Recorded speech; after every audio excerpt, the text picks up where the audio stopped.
Everyone, we're back. It's another episode, Season 3, Young Guy International Podcast. Great conversations with great people. Again, the vision still is creating a socially informed and connected world. How? Diving into great stories, captivating stories by the people that shape our world. Today with me, I am honored to have a friend. She's still a student. She's currently pursuing her science and business degree at the University of Waterloo. She's in her final year. She's graduating next year, 2025, and she's the founder of an organization called Kaurtino, which we're going to discuss today. But really, for me, it's great to be sitting across another serial entrepreneur who's really trying different things across the space and the scope while still being a student. We're going to tap into how she manages being a student, running a business, because as I know, it is a very challenging thing, but one that can be addressed once you have the right people, the right networks, the right systems in place. Bismun Kaur, welcome, and thank you for being here today. Thank you for having me. It's great to have you here. What I've been doing past season and this season as well is, before we get into the conversation, because this is the Young Guy International, we're trying to drive a culture where people understand where everyone is from and how that really ties into their story. And today, I wanted to ask you, what is one thing that from your heritage, from your culture, you want to teach us? Maybe it's a word, it's some food, a song that the audience can take away and that we can use to kick off our conversation. Yeah, for sure. Great question. So I'm from a Punjabi culture, and something that we are known for and we often promote and encourage others to do, the word is called seva, which means selfless giving and giving to others. And that can include giving free food, that can include helping other people, and just really focusing on providing for others selflessly and focusing on empowering others. Wow, I like that word, Saba, because it also ties not only to what we're doing here, but the foundation that the young guy is doing back home. But our conversation today is really going to be about entrepreneurship, about your story with Kaurtino. And I think the best place to start is, why did you choose to go down the route of entrepreneurship as a student? It kind of ties into a couple different reasons, but I've always been interested in business, and I've always wanted to learn more about it. And I just knew that there was so much more like opportunities in business, especially when you are the founder, you're the executive, like you can make a lot of decisions and you can see the company grow. And there you have just so much more opportunities for impact and being able to help other people, adding into like that point about Seva as well. So that's what really inspired and intrigued me to pursue entrepreneurship. That's great. And with the journey in entrepreneurship that you've had, before we talk about the great scrunchies that she's brought for us today, what is one thing that on your journey you have seen has developed you, or what is one skill? I think that's the best way to phrase it. What's one skill that you've seen looking at Bismun 5 years ago and looking at her now? What's one skill that you've seen has come out a lot more because of being in business? Very good question. The top skill, I'd say, I thought of two, but I'll choose one. You can tell us both. Yeah. I'll start with the first one, and then the second one is like when the business has scaled. The second one will be even more important, I'm sure, as you'll see. The first one definitely being project management, because of the limited time, resources, constraints, and being able to manage your business with the limited financial situation, limited time that you can invest, being able to self-manage, because especially in the beginning of the startup when it's just you and there's no employees yet, there's no mentors yet, there's nothing. It's really about managing your time. What can you achieve each day? What are your short-term goals, your long-term goals, keeping track of everything. That organization and documentation, which I say would fall under project management, and really like managing your business. And I've had the fortunate opportunity of experiencing project management in like a more corporate professional setting, and then being able to apply those transferable skills to my business. And then the second skill that I would say is leadership, which definitely would involve when you have the capacities, you've grown the startup, to hire some hire a team, hire some folks, hire support, and being able to manage that team, manage their schedules and yours, setting those commitments and honoring them, as well as encouraging the team to stay motivated. So, and making sure that they're getting good growth opportunities and that they're also not growing so much that they feel overwhelmed. So that balance. But definitely, I'd say ultimately project management and then eventually leadership. And then the two go hand in hand. The two go hand in hand. Small interlude before we get into Kaurtino. Do you remember when, because this is going to tie deeply into sort of project management and being the leader that you were and that you still are. When we were in our first, I think it was second year. Yes. we were in the same Cybers group with Samantha and so many other different individuals. And it was, I think, one thing that I saw about the way you approached the work that you did was you were very meticulous in how things had to happen and how things happen. And it's great to see that even now with your business, that sort of meticulous is still something that you exhibit, and that leadership is still something that you exhibit. Obviously, at that time, we were still very young. So, communication, project management was still something that we were trying to figure out as second year. I think we were second year students at the time. Yeah, it was Cybers 223, I think. Yeah. But just a small interlude, just for people to understand the context of our friendship, but also the context of how we, met and have been supporting each other in our different journeys. When we look at what you've brought for us today, my first question is, can you tell us about your scrunchies and why you chose to go into this business compared to maybe something else? What is one gap or problem that you identified? For sure. So it started all the way in around COVID time. And I remember it was like my last year of high school. And funny enough, I was just growing my hair really long and I just didn't get time to get a haircut. So it just kept growing really long. And then COVID happened and then everything was shut down. So I couldn't get a haircut. My hair was just growing even longer and longer. And so it started with my own personal need, that I had a need of okay, I have these elastics, but they're not really holding my hair that well. And my hair is getting super heavy and long. And this isn't working. I need a better product for myself. And so I tried to buy some online, and they were either very expensive or they were affordable but very low quality. And there was nothing in that good balance. So after buying some and being frustrated and disappointed, I decided to try and make some. And because my mother, a great coincidence, she has been sewing for over 50 years. And lots of sewing experience. At that time, she had one sewing machine, and she had some fabrics and stuff already left over from her other arts and crafts. She would make Indian suits for me and my sister growing up. And so just taking literally scraps, little here, and building scrunchies for myself. And then I really enjoyed it, showed my friends, and my friends said this is so beautiful. I would love to purchase them. And for the first time I was I built this for myself, but maybe other people might be interested too. And from there I was okay, let me try. I didn't come with that vision in mind, but let me try and pivot and start to do that. And what would that look like? And then from there I started selling on Instagram first. And then I tried Etsy for a bit as well. And now I am mostly on Instagram and Shopify.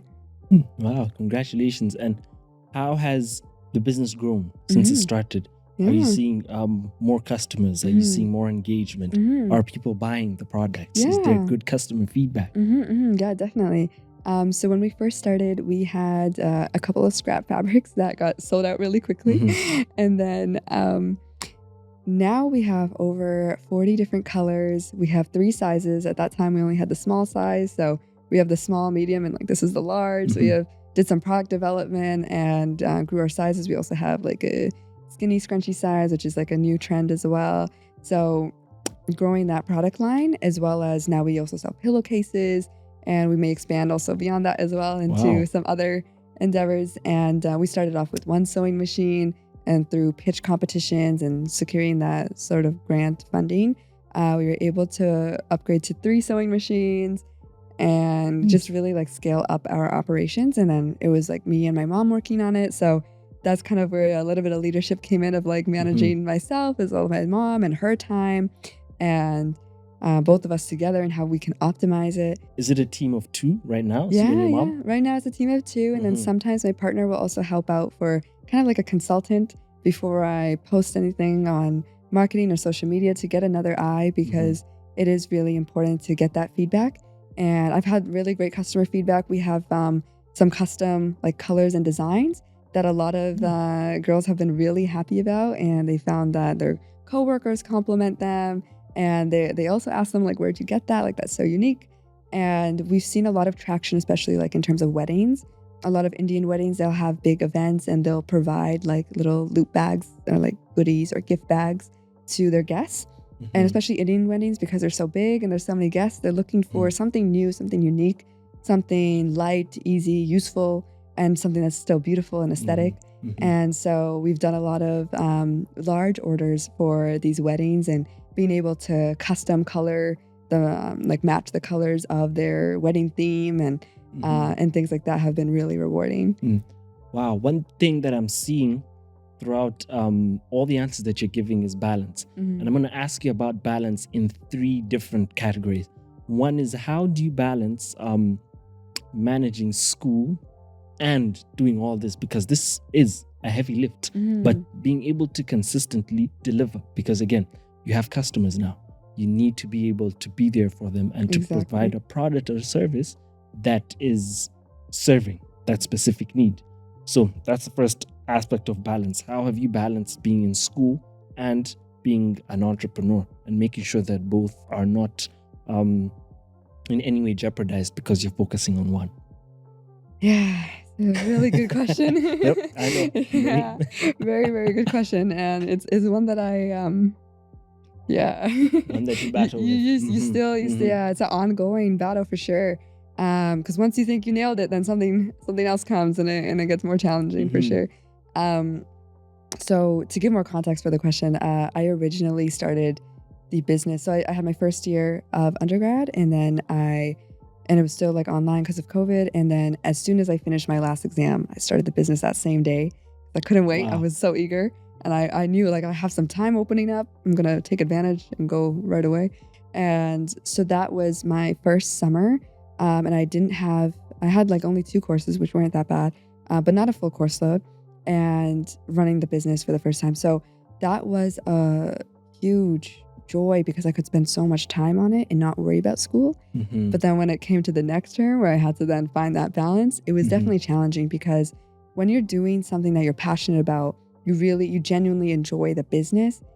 That's what you want to do. Yeah. And you could spend hours and hours on it without even noticing. And it doesn't feel like work. It's just, you're enjoying what you're doing, and it's almost hard to lose, easy to lose track, and hard to find that balance because it's what you want to do. And then school is, sometimes you still enjoy it, but sometimes it feels like what you should do and not what you want to do. Not always what you want to do. So you're balancing what you should versus what you want. And it's a very difficult challenge and an ongoing one, because you'll always kind of feel that feeling as long as the business is still something you're passionate about. And so a couple of different ways that I manage this. One way was to kind of schedule out my time. So again, I kind of thought about it like that project manager perspective, like how can I manage this as if it was a project, which is like in this case actually a challenge that I'm encountering.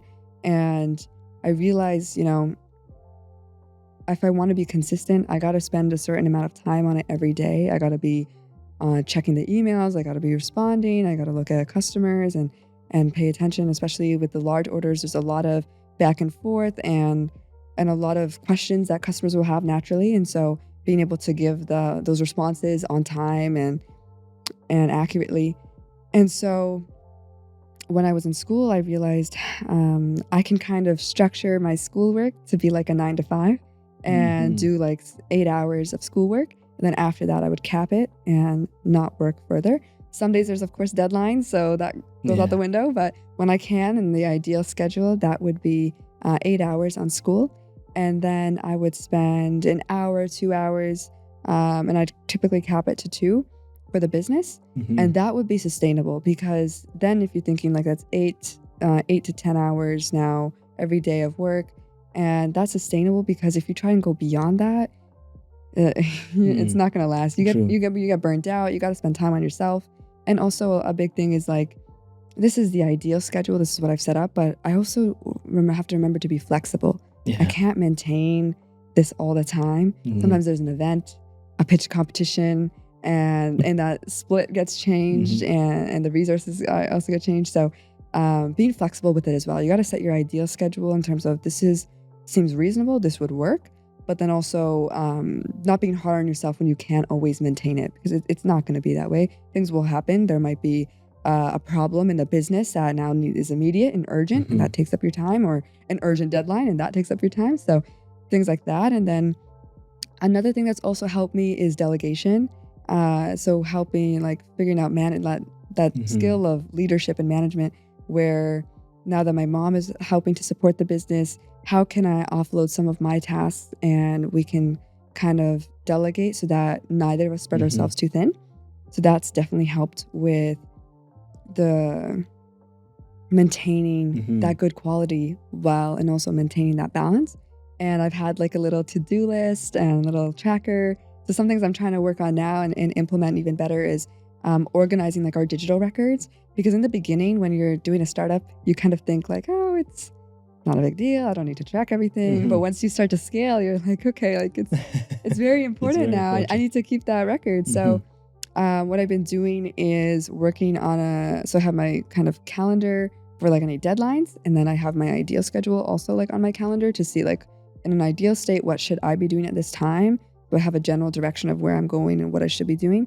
And then on my actual Excel to-do tracker, it's like the actual items. And then it's super easy to reprioritize. Sometimes things have to get shuffled. I put them at the top, and then I highlight like my top 3 items that need to get done today. And the rest are like the nice to haves, but then the top are like, these need to get done today. Absolutely. Like no questions asked. So prioritizing as well.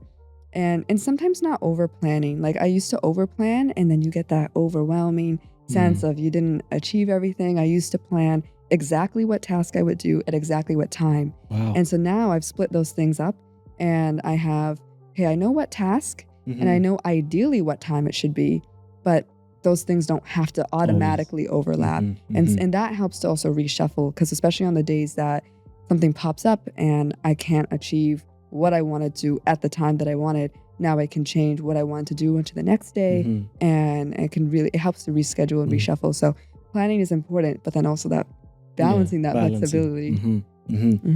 Wow, I'm very inspired by that, because as I was listening to you, I was also reflecting on my own, approach to it, which is planning. You have to be able to plan things, but also flexibility. Because again, one day that you will have something that you've planned, but something else comes up. You need to be able to adapt to these different changes, because that is how it is in the world of business. I was still asking you about balance. So I'm going to couple the second and third bit of balance, which was you're giving out or you're selling scrunchies. How do you balance, obviously, again, still a student in the university, you're leading a team of 2, 3 maybe. How do you balance the need, the demand, but because these are scrunchies, the quality and the excellence of your product? Do you ever have you ever jeopardized one or the other? Yeah, I would say sometimes school takes the back burner, but because of just like, when you're so interested and like there's your customers' money on the line, like you want to give them what they paid for and everything. But that's kind of like the philosophy and the thinking behind it. But definitely what I've done to help mitigate that is I build unless it's a custom order, I'll build most of my products that now are built, like they're ready. And I've offloaded a lot of the operations to my mother, so she'll help to sew the scrunchies. And so we have inventory ready, and she does it at her own time, her own pace. I've also shared like this philosophy of quality is so important to me. Like I would rather it take more time, but it's good quality. I would rather spend more money on it and it's better quality, because that's your reputation on the line. So quality is very important in the product. And so she kind of focuses, and that's her focus on like the quality of the product. So we have that inventory ready. If we ever are running low, we figure out how to restock. And it's not so much of a rush, because now we have built up that space. And keeping the inventory doesn't cost us much because we already have some storage like available. So there's no concern there. Do you ever have you ever jeopardized one or the other, or is it excellence and quality first always? Yeah. It's always definitely, I always like the excellence and the quality, because when you have that, you spent that time building up the inventory, which is a lot of what I did during like the COVID time when I was at home. I was doing school online, which saves a lot of time because you're not commuting to classes. I'm not like taking as much care of myself. Like my parents are able to do the dishes and they're able to cook meals, so I didn't have to do that. Whereas like now as a student living on campus, that adds up. That's a lot of time. It adds up. So I saved a lot of time, especially during those like kind of first 2 years of online school per se. And during that time, whenever I had downtime, like my tasks were completed or school was done, then I would pivot and just build up my inventory, because I knew like this is the best time for me to build as much as I can. And so I built up the inventory, made sure that we made quality products. And so now we still have a lot of inventory left over where it's like, okay, I'm actually like pivoting towards I've built the successful high quality product, but now pivoting towards selling them instead. So now I'm focusing more on like branding, marketing, sales. I really actually enjoy, my favorite part is manufacturing, creating the scrunchie. But now that we have enough inventory, I actually have to pivot in terms of our business tasks, because that's not what the business needs right now. It's already built enough, and now it's pivoting to, okay, we've created this much inventory, it's good quality, now how do I sell it? And how can maybe, if a customer has a large order, can maybe the scrunchies that we already have, rather than making new ones, maybe the ones that we already have can suffice for their event, and that can range. But that's kind of how we're structuring it. It's thankfully we scaled like at a reasonable rate that we didn't run into that issue too much yet, at least. But to forecast, if we ever did run into the issue, I would say I would always prioritize quality, because even if it takes us a little bit more time, and I think the way to mitigate that would be communicating with the customer, like, hey, like we're working on your order. It's going to take this much time because we are building it from scratch, but we are doing that because we care about the quality of the product and we care about the integrity. And when you receive it, it will be up to standard. If you want to rush it, we can, but this is the downside of that. And ultimately, the customer can make the decision, but here's the pros and cons. But by us, we want to prioritize the quality always. And if that means sacrificing a little bit more time, I think it's worth it. And I always try to just communicate that to the customer. And if they're okay with it, then we proceed. You're very hyper efficient, which is good, because it shows that there's a system and things, the output and the inputs. There's an efficiency associated with that. You know, there are many young people that have this, well, not fear, but always want to just get things out and get them done and just try and try. And sometimes they forget the process involved and the steps involved with taking things bit by bit, day by day when you're an entrepreneur. How were you able to overcome that as an entrepreneur? Because what I can see, and you can correct me if I'm wrong, is you have seen what your business model is. You've understood what you want for yourself, but what you want for the business as well. Yeah. How have you been able to say, okay, now I know who or what Kaurtino needs to be. Now this is what it is, and this is how I'm going to be able to communicate that. So I think my question really is, how have you been able to look at, you know, this aspect of being rushed to try to do things, and just looked in and said, you know what, I'm going to do things at my pace. How was that mindset done for you compared to what, you know, so many young people struggle to do? It's definitely like, it takes some time, it takes some patience, and it takes some reflecting, because especially like once you get mentors and you get like friends and family and other people involved, everyone's going to have an opinion and a voice. Rightfully so. I think it's great to get feedback from others, but then being able to discern of like, okay, that feedback's great, but maybe it's not what I should apply right now. And maybe it's not best for the business because I'm coming at it from a different angle as well. And I have a different overview. And so a lot of folks kind of encouraged me to go at a faster rate. And I definitely agree. Like there's things I could have done. For example, to be completely specific, was to do like Instagram ads and do paid advertising, Facebook ads, TikTok ads, social media campaigns. And it's great. I definitely recognize like there's a huge value in that. But the concern was that I don't have the skills for it yet. Like I can spend a lot of money on these campaigns, but doesn't mean they're automatically going to be successful. I need to build the skill first before I do that. So being able to adjust that pace and realizing sometimes what I've even actually done is I've taken a break. I've taken a month, 2 months, a couple months actually, usually during the slow season. And if an order comes in, I'll still fulfill it. But usually during a slow season, I'll take a break from social media. I'll stop posting for a little while. And that allows me to take a complete step back and actually reflect on the business. What's it doing? Where's it struggling? What can be improved? What are the next steps? And a lot of like the clients know, like if they still want to order, they can still place an order.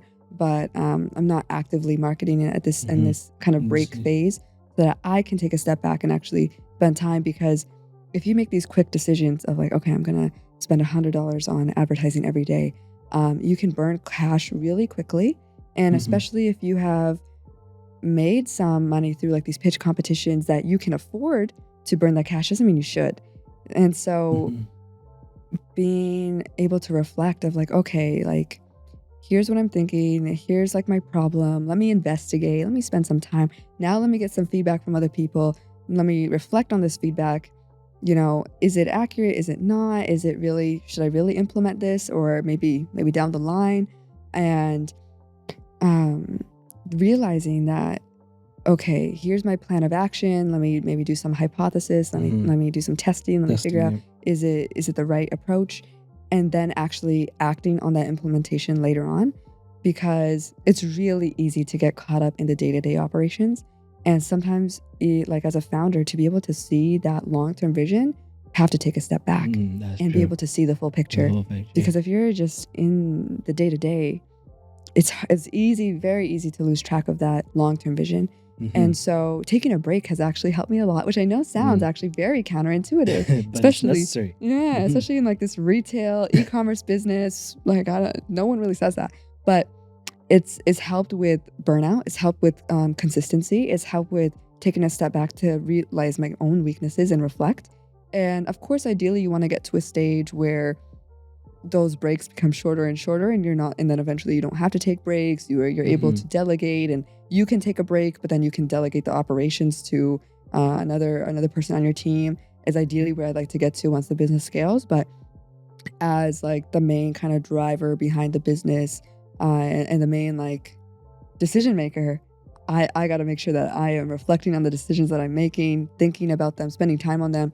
And it's typically what I have done in the past, and what I think has been working and will continue to do is, after spending that time and reflecting, I'll make that decision, and then I'll spend another week, sleep on it, think about it. Is my decision still the same? Or do I have any doubts? Do I need to investigate further? Or like, am I confident in it? Because your emotions will fluctuate.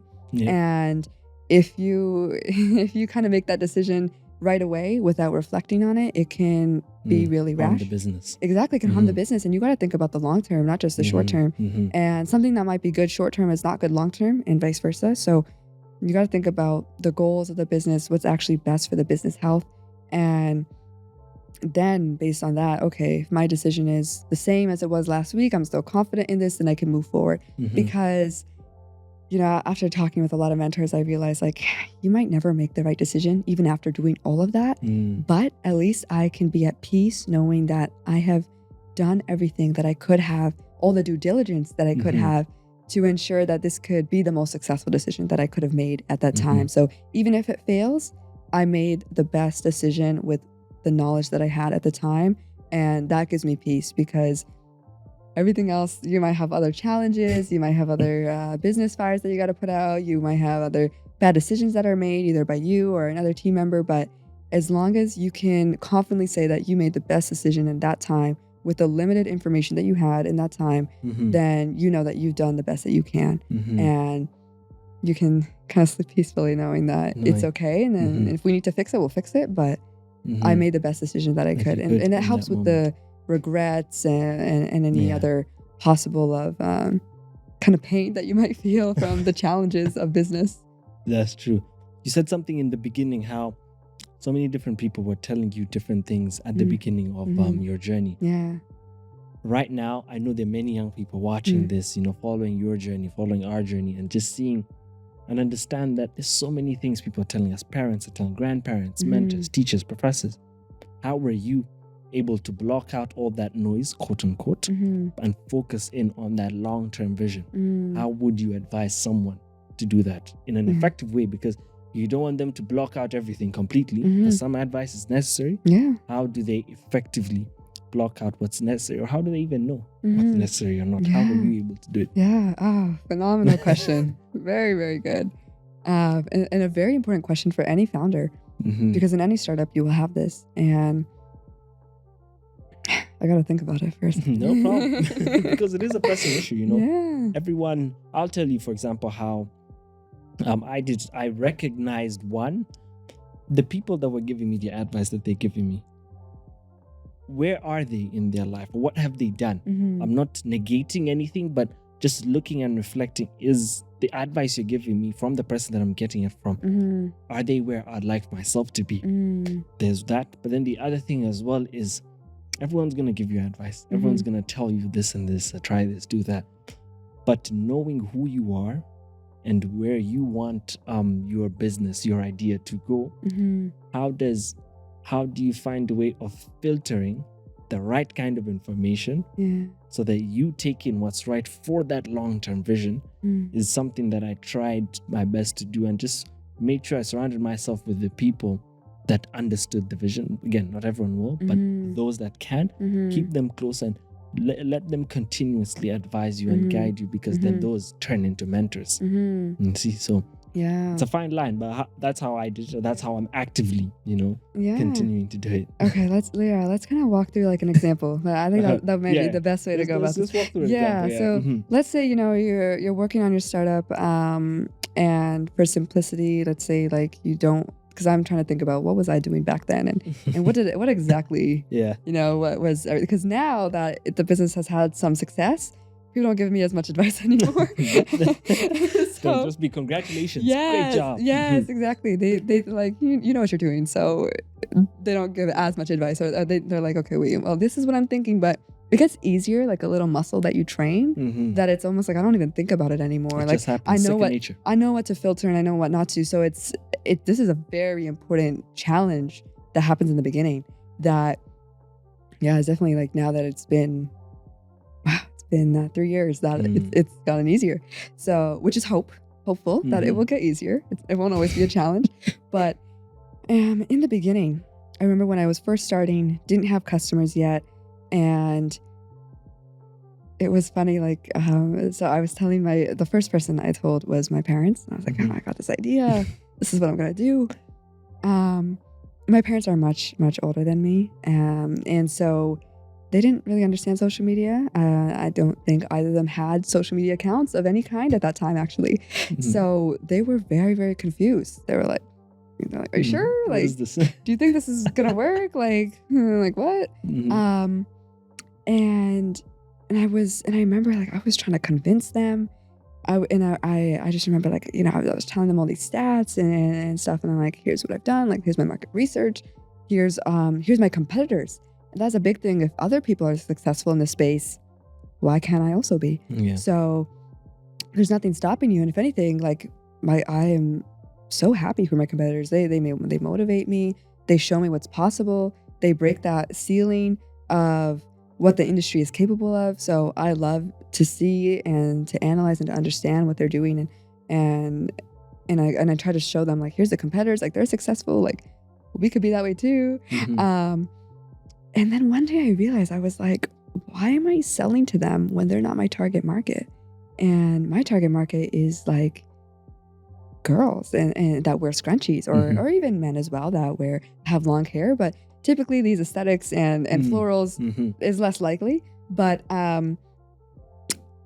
like, that's my target market, and it's not like females of any age. It's of that certain age that are into fashion, like in university, and even kind of like from like 15 to 35 around there, and even older women as well that are interested in fashion. So and that have long hair.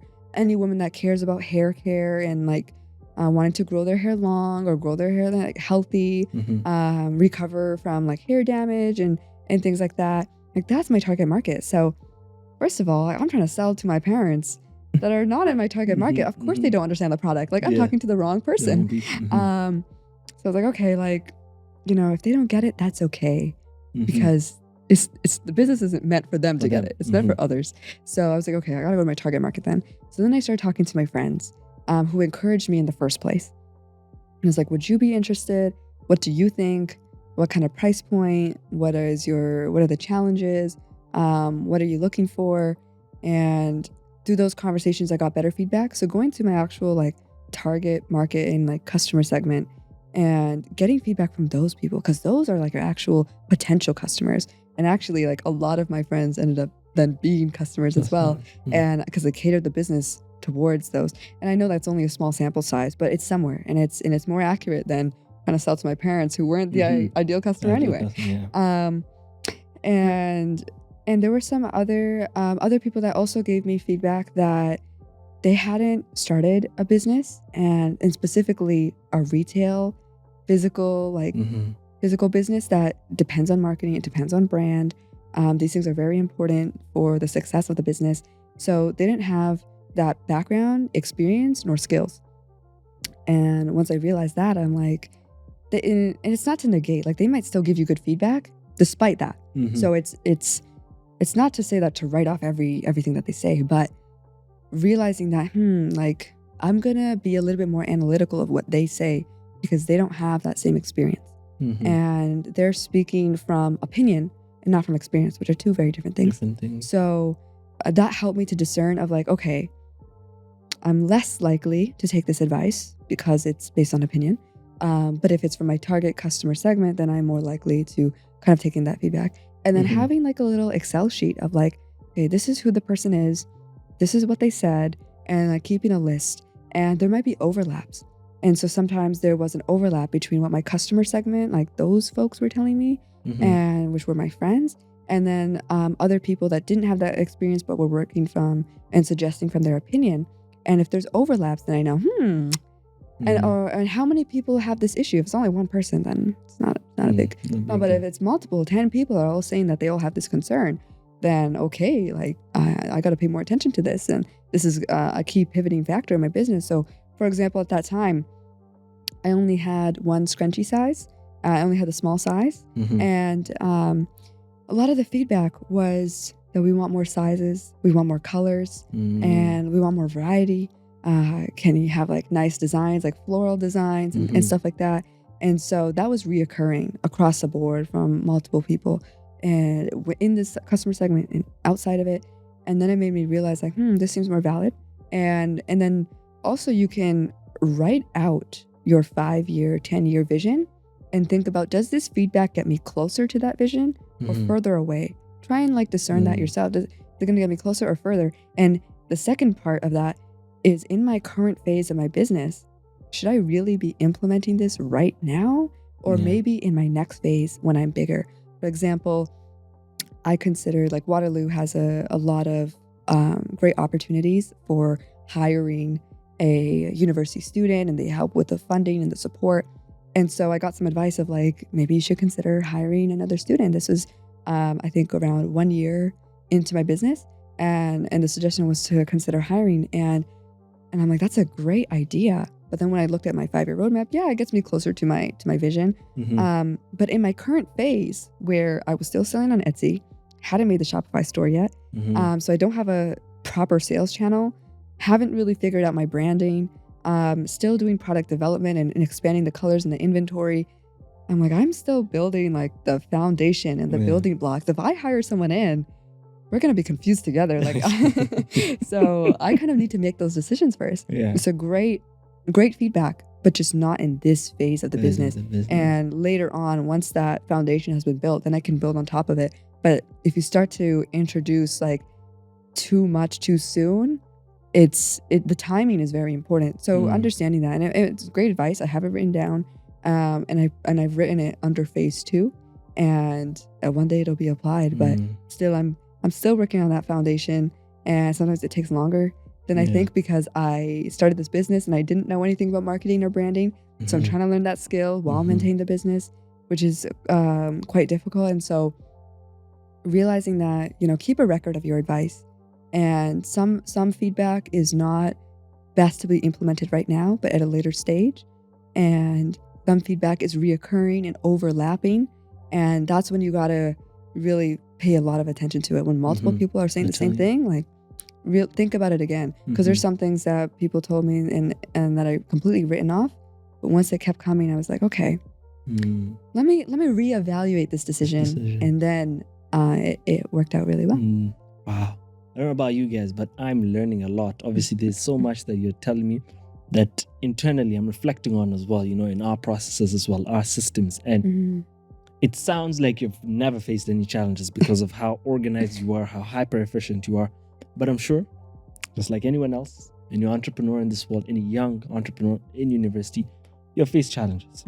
So my question to you is, what challenges, if any, have you faced in this journey, and how have you been able to overcome some of these challenges? I would say, every entrepreneur is definitely going to have some challenges, in the scale and the amount and the type are all going to vary. So thankfully, with the pitch competitions, I didn't have any financial challenges. That was able to support the purchasing of the sewing machines, the fabrics, the materials, equipment for operations. And then I also supported the yearly subscription for the Shopify website. So that was perfect. I bought the domain. So it really helped. So I didn't have particularly financial challenges because of the pitch competitions. That was able to get mitigated. Instead, the other challenges that I had was, sometimes there were a lot of specific months and seasons where sales would go down and it wouldn't be consistent, especially in a retail business. Even though this is an evergreen product, retail is very seasonal, very cyclical. We're now headed into Q4, so the Christmas season, there'll be a lot more shopping now. But in that January to March time, Q1, there is a lot of a slower pace, less shopping. People have gotten their Christmas gifts. They feel fulfilled. They don't need to buy more. So that was challenging to experience, I might be consistent in my work, in my inputs for the business, but the outputs are not yet consistent. And that's a really tough challenge, because even when you go through school, work, or other kind of experiences, typically your input and your output are a linear relationship, and it's direct, like what you put in, what you get out, and you see the results, you see the fruits of your labor right away. But in this setting in the business, that rarely happens. Sometimes it's in a good case, it would typically be exponential after, and it'd be much after, and it would be very, very slow, and then it rises up. But for the beginning, your outputs are completely different. Like, you won't see the output, and sometimes you won't even know, did I make the right decision? The output is low regardless if you made the right one or the wrong one, and you're not sure. And so that was definitely a challenge, and overcoming that. Like, for example, I first started on Instagram. Instagram was doing great, and I got a lot of feedback to then pursue Etsy or Shopify. And I agreed, because if I want to build a brand, I have to have an official website. I can't just be selling on Instagram. That's not official. So I want to build that branding side. And while I'm still learning the skill, I'm also trying to execute. It is also very challenging and very prone to mistakes. And so with the Etsy, there was a lot of challenges, and I spent the money on the ads as well, here and there, and they weren't that fruitful. And so it was very challenging. And when you're going through that time, and it lasted some time. It's not like it was a week and then you get back on top of it. No, it took some months, and it took a lot of iterations. And one thing that kind of kept me going was my faith during that process of okay, it's not great, but I'm still grateful. and I'm still gonna maintain a positive attitude, and I'm gonna pray, and I'm gonna stay calm, because the worst thing you can do is panic and worry. And like worrying doesn't add a single year to your life. So there's no benefit of that. So remaining calm. And at first, like the Etsy wasn't doing very well. And then eventually, through that prayer, that calm, and taking that step back, the combination of these different strategies, taking a break, made me realize like, hey, like my pictures are kind of ugly on Etsy. Like these scrunchy pictures, like they're not that nice. Or like, and then I looked at my competitors and I'm like, like this looks more appealing. Like I'm more enticed to purchase this. And really like looking at every single layer. And Etsy's a great example because anyone can go on Etsy and understand that right away. And first of all, the pictures, the quality of the pictures, the type of pictures. My old pictures are so bad, it's embarrassing. But at that time, I thought like, this is great, this will sell. So a little bit of a bias, but that's okay. And so once I fixed up the pictures, I got more feedback on that. I sent it to friends. I was like, okay, what do you think about this? Does this look better? What do you think? And then fixed up the pictures. And I did an MVP solution because, of course, I could spend a lot of money on that as well. But I was like, okay, I need a quick solution. How can I make this better and implement it right away and see if there's any traction? And then another thing I changed was the descriptions of the actual Etsy listing, adding in keywords. I did a lot of research on YouTube, like what are the successful people doing? What are the keywords that they have? Any hashtags maybe? What are they specifically listing in their description? And then changing the title, and then going on my specific like business Etsy profile page, and like maybe changing the profile picture, updating the logo, updating the slogan, updating, like making it maybe look more professional and things like that, and updating the thank you cards and the thank you design. So just a lot of changes. And so when you're going through that difficult season where there's a lot of challenges, perhaps sales are slow, and especially for me, I was kind of like, oh, I have all this inventory, and right now sales are slow. Like, what am I supposed to do? Like, ideally, I want this to be moving out, and I love manufacturing. I want to make more. So it's kind of like I want to sell so that I can make more in that sense too. So then taking that step back and realizing, like seeing it almost as a blessing. Like, how can I take this this weakness and turn it into a strength? Because when sales are slow, that means that it's calm, and I can spend that time restructuring the business and updating it, and updating the logo, updating everything. And so I changed everything, improved everything during that slow time, and then actually saw a lot more traction and more sales after that. And perhaps it's because of that changes in combination with like the seasonal and cyclical shopping and the market at large as well, which will have an indirect effect on the business. The business, yeah. But yeah, like that combination of seeing like, okay, how can I make the most out of every situation, and just staying positive, because the worrying is not going to do anything, and the panic is not going to do anything. And that ties in really well with the other questions that you asked, is that you may not be panicking, but then sometimes your mentors or your other people that are around you, they might be panicking for you. And it's like, no, it's just everyone's panicking. Yeah, panic everywhere. So I got to manage my emotions and theirs. And their emotions. And expectation too. Expectations as well. And if you have investors, it's just a whole nother layer. It's a whole nother So thankfully I didn't have to deal with investors, but that would have been a whole nother thing that, okay, like I gotta manage this and then report to them and make them feel like, okay, I'm still capable of proceeding. So that combination of, okay, like I know I'm going through this, or actually separating myself, I am feeling positive. The business is going through a rough patch, and I'm gonna remain positive in this, and I'm gonna pray, I'm going to stay consistent, I'm going to still keep working on it. If anything, if the business is unsuccessful, that means I got to work more on it, not less. You feel like working less because it's already going downhill, but but like that's when you need to lock in and do more. Exactly. That's when you need to do double what you were originally planning. And then specifically updating the business. Where can I improve? Where can I change? And it's these 1% changes every day. That compound. Exactly. And eventually become something bigger. Exactly. Simple question. What inspires you? Yeah. What's your source of inspiration? Because I see you're doing all this. You have a hyper focus again. What is your level of, where does your inspiration come from? Great question. It actually starts with my parents. And my parents, their personal story is that they started off in India, and they were born there, grew up there, and they came from large families. And actually, it was like their struggle that they grew up very, very poor many times because of their big families, especially in that time.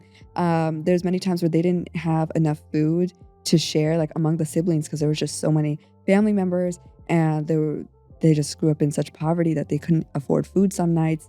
And so seeing my mom seeing that, she always wanted more. She was very ambitious, and she had this vision that, this doesn't have to be it. We don't have to give up. This doesn't have to be the rest of our life. These are our circumstances, but they don't have to remain this way, and they can be improved. And this is where we're at, but this is not where we're going to end up. And so she had this big ambition and vision that, first of all, like their house was very small at the time. So her first vision was that, I want to get a bigger house so that we can actually fit and all our family can fit well and things like that. And so that was her first kind of goal. And especially in that setting, like neither her nor my father, they didn't have a lot of education. My mother, I think she finished high school, and then my father, like end of middle school. So not a lot of education, and they didn't have that opportunity to pursue more because education costs money and they didn't have it. And then also they had to start making money to actually like feed their family and feed themselves. So there was like no way, and there was no scholarships or anything like that back then. True. So it was really, really challenging and difficult circumstances.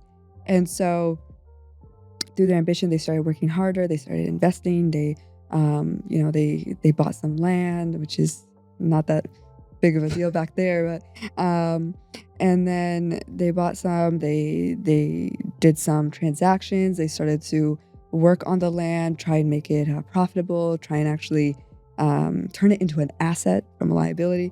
And so a lot of this like investing in time and resources, and then eventually they gathered up enough money that they could come and immigrate to Canada. And so actually first they went to America and then Canada, and they encountered a lot of challenges like that. Their story is actually one of its own. And even for them to come, like to have enough money to come was already such a challenge. They managed to do that. There are a lot of hurdles and barriers that they overcame. In America, they had a lot of like near death situations because of like just like the difficult challenges. Like they didn't speak the language, and there wasn't like as much support, and there was a lot of challenges that they went through, and the lack of technology and education and all these things compounded was just such a hard circumstance for them. But still, like my mother never gave up. She always thought like, okay, I want to do more. And her and my father were a very dynamic duo that worked really hard together. My mom had the vision, my dad had execution, and they both had vision and execution, but they complemented each other's skill sets. Really well, yeah. And then they moved to Canada, and they grew their business because they didn't have education. So they started off more in like manufacturing jobs, worked at McDonald's and stuff. They did like 18-hour shifts, and it was crazy to hear their stories because they were also my brother and sister, they were also born in India, so they were raising two children at the same time as they were doing these crazy shifts. So I remember one time my mom was telling me that she did my father was sleeping at home with the kids, and then she went to go do a shift, and then she was done, she came back home, and then they switched. So he had to go. So then he had to go, and then she was at home, and so it was just a lot of sacrifice, a lot of hard hours that they put in, and a lot of saving, a lot of cost cutting wherever possible, a lot of efficiency and the resources for sure. Very inspiring. And eventually they grew their business, and it is successful today. And so just seeing that inspiration of, wow, like this business, it really like helped them come out of poverty. Like the opportunities that are available in business are not in any other kind of venture or idea or other kind of pursuit. And it really it's so rewarding as well, because a business, when you start a business and it becomes successful, you now are creating opportunities not just for yourself For other but people, for yeah. others. Yeah. And that's huge. Like that's more fulfilling That's than where the real impact. exactly. And it's more fulfilling than any amount of revenue or number or money could ever be. And you're actually like working now with a team, and you're creating jobs for other people. You're changing other people's lives as well. So business has such a greater impact than just money and revenue, but rather the opportunities that you can build for your community, for your society, for your family members, for your friends, and for like everyone at large. Everyone in general. Wow. So I like that. It's clear that obviously your parents' journey has served as a real inspiration, and the way you view business obviously comes as a byproduct of their journey. As we wrap up our conversation, I think it's important for us to, one, understand where Bismun is going, but also where Kaurtino is going. How do you envision, one, yourself, but also the business in the next 5 years? Where would an ideal world, or in an ideal world, where would you like both to be? Long term, for sure, I see Kaurtino. I aspire it to have grown to such a scale that it has now, like, I'm able to hire other individuals. And specifically, I would love to hire other female entrepreneurs that are interested in learning about entrepreneurship, because to get that experience of entrepreneurship without starting your own business is very difficult. And it'd be nice to actually learn from a startup first before you build your own, because you get to see the processes and systems in place. Of course, like professional careers, like they have their own benefits as well, lots of transferable skills. But then there's also niche skills specific to startups that are very transferable for when you start your own startup. So I would love eventually one day to be able to give back to my community, that Kaurtino grows to such a scale that I can hire other female student entrepreneurs that are interested in starting their own business and would love to learn. And I can support them not only as like a leader, a manager, but also as a mentor for their journey long term. Because it's not just like building our community is not just about today, tomorrow, the next year. It's about a long term goal and a long term support for everyone. And by helping other entrepreneurs, you help yourself. It becomes like a beautiful network where you get to bounce ideas off each other, and it's a beautiful thing to grow. So I would love to, I've had that opportunity through the University of Waterloo's amazing resources, but I would love to now like give that back to the other students, or to the younger Bismun that would have been in that place. Quickly, before we wrap it up, you did mention being, a female entrepreneur yourself and wanting to really help other female entrepreneurs. What are some of the barriers that you faced as a female entrepreneur starting up and now, at the liftoff of your organization? Yeah. Thankfully, I haven't felt much. Okay. And the great part about it is that as a female entrepreneur, I definitely say like there is less representation for sure. There's not as many female entrepreneurs. It's mostly at large. Entrepreneurship is dominated by males, but I haven't felt like any concern or like discrimination or anything like that, which has been great. And another part is that I've seen the university also taking a lot of steps to help with that. Specifically, just 2 weeks ago, Velocity Incubator, they held a startup pitch event. They held a pitch event for the femtech, female technology, and specifically for women in the menopause setting, and that industry is very underserved. And it could be coupled. It could be perhaps because there are less female entrepreneurs, therefore that customer segment is also less catered towards. Perhaps, but we're seeing a lot of changes, and I'm very happy to be at the forefront. I participated in that competition, so it's really nice and rewarding to be a part of that, and to see that improvement being done day by day. And I'd say like for me, while yes, it is challenging for women, I know like it can be very difficult, especially for when you need to raise funding. And if you don't have a co-founder that's male, that could also be some challenges that I've heard from other females. And especially when you're going to get VC funding and they're all males, for example, I understand, like I've heard some females have those challenges, but I would say still don't lose hope, because whenever I feel that, or I feel like, that discouragement or hopelessness, I just remember like my biggest role model, my mother, who did the impossible and went through so much difficulty, learned a whole new language without education, and moved to two English-speaking countries, and sustained herself, and was able to build enough wealth to give back to her family, and set her children up for success, and build resources for them. And no matter like how difficult it was, she never let it stop her. She never let the circumstances stop her. She never gave up. And she just always knew, like, it might be hard, but this is not my story. This is not the end. This is not the end. This might be just where it is, but it will always proceed further. So that's definitely my hope and inspiration, and no matter the challenge, and she really encourages me to proceed. And I would encourage, like, any young people, like, if you have any challenges that you're going through, I know it's very painful when you're going through it, and it can feel like it's not going to get better. It can feel very hopeless, but you can get through it. I've seen so many stories of people who have gone through it, and that's actually what's helped me. Just, look at other entrepreneur stories, and Google, YouTube. You have a plethora of all these abundant resources. And so look at those stories, because those stories inspire hope.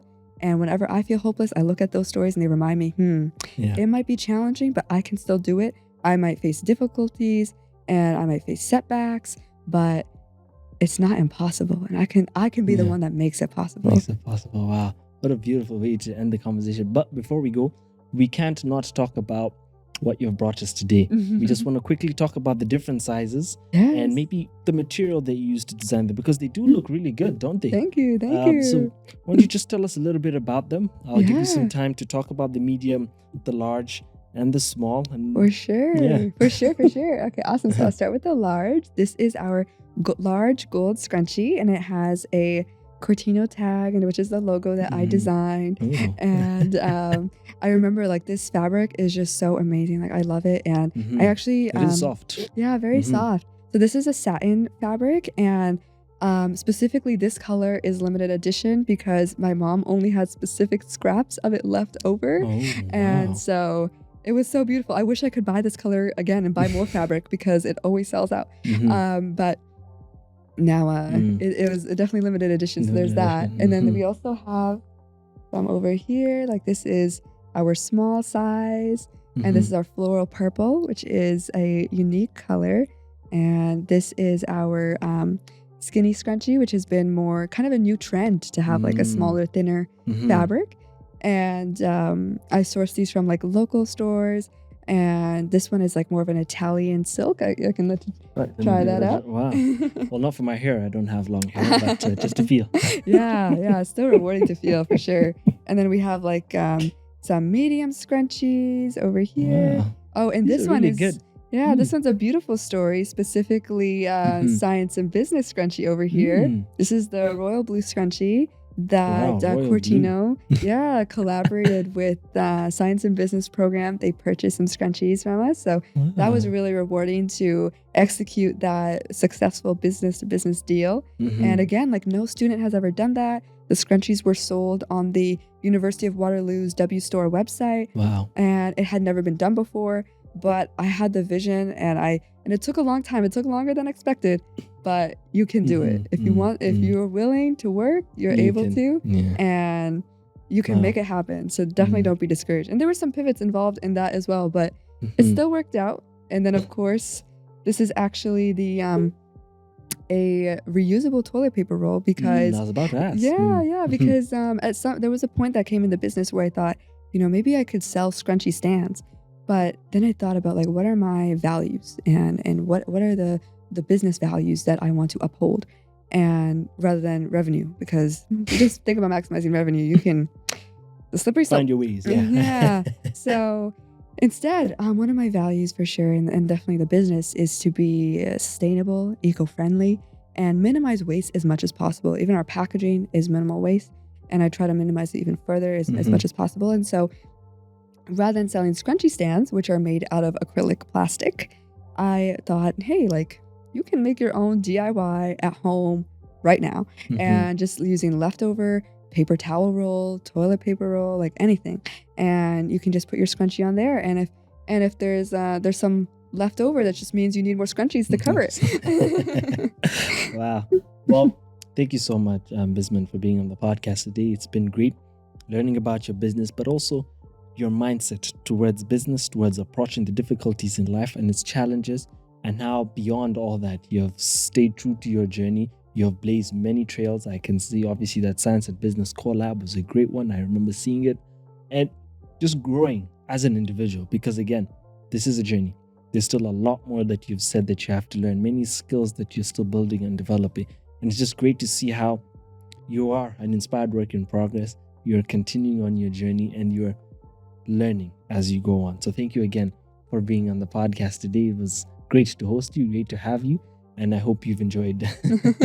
Of course. Thank you so much for having me, and you have been very inspirational. It's been a pleasure to see you grow throughout the years, and I didn't know like we would be sitting here, I know, across from each other doing a podcast. Amazing. So excited for the future, and thank you so much again.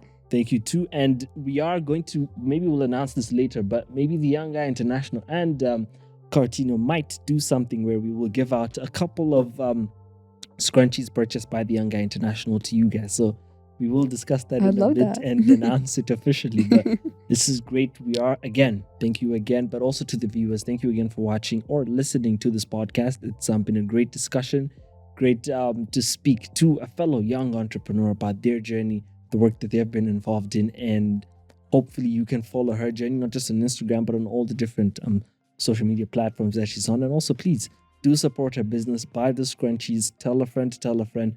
It's great when we're all supporting each other, growing together and building this community of entrepreneurs, creating impact and long-lasting sustainable impact. Thank you again for listening and watching to the Young Guy International. We will see you soon.